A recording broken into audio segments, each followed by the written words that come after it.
이슈 또 이슈 정순영 기자와 함께합니다. 이 새정치민주연합이 광주 광산을 후보에 권은희 전 서울관악경찰서 여성 청소년 과장을 전략 공천했죠. 네, 그렇습니다. 이 권은희 과장의 이번 전략 공천 정말 충격적인데요. 여러 가지 갑론을박이 또 나오고 있습니다. 찬성 의견과 그리고 반대 의견이 엇갈리고 있는 상황인데 김한길 안철수 전 공동대표가 권은희 전 과장이 광주 광산을 후보 출마를 수락했다라고 오늘 밝혔습니다.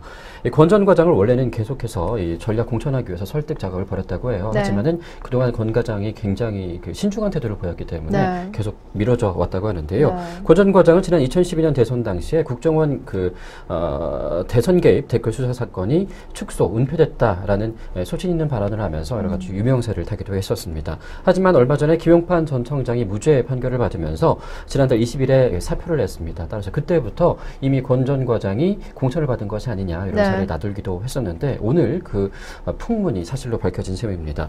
하지만 이 여러 가지 불협화음도 예상이 되고 있는데요. 광주 광산을에 원래는 천정배 전 의원이 공천을 신청했다고 합니다. 그런데 갑자기 또 이렇게 권 전 과장으로 바뀌면서 공천에서 천정배 전 의원이 배제가 된 상황인데 당초에는 이 광주 광산을에 공천을 신청했던 사람은 기동민 전 서울시 정무부시장이었습니다. 이 기동민 전 부시장이 서울 동작을 후보로 전략 공천이 되지 않았나요? 그러니까 원래는 이 기동민 부시장을 서울 동작을로 보내고 그리고 그 권은희 카드를 이 광산을 전략 공천에 쓰겠다라는 야심을 원래부터 갖고 있었다라고 이해를 할 수가 있을 것 같습니다.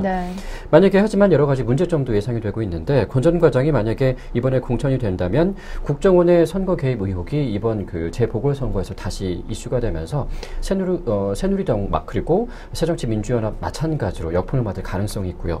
또 권 전 과장이 과거에 그 댓글 사건에 대해서 폭로를 할 때도 정말 용기 있는 그런 발언이다라고 박수를 받기도 했었는데 하지만 이것이 선거에서 회자가 되면서 권 전 과장의 그런 진정성이 다시 한번 퇴색될 수 있다라는 우려의 목소리도 나오고 있습니다. 사실 권 전 과장 그 당시에 용기 있는 발언에 대해서는 정말 칭찬받아야 마땅할 일이었는데요. 이번 공천을 통해서 여러 가지 어떤 방향으로 이번 그 권 전 과장의 이미지가 다시 바뀔지 기추가 주목이 되고 있습니다.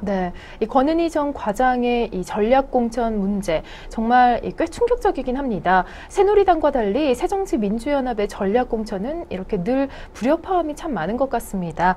이번 광산을 공천 문제 파국으로 치닫진 않을까 걱정이 되긴 합니다.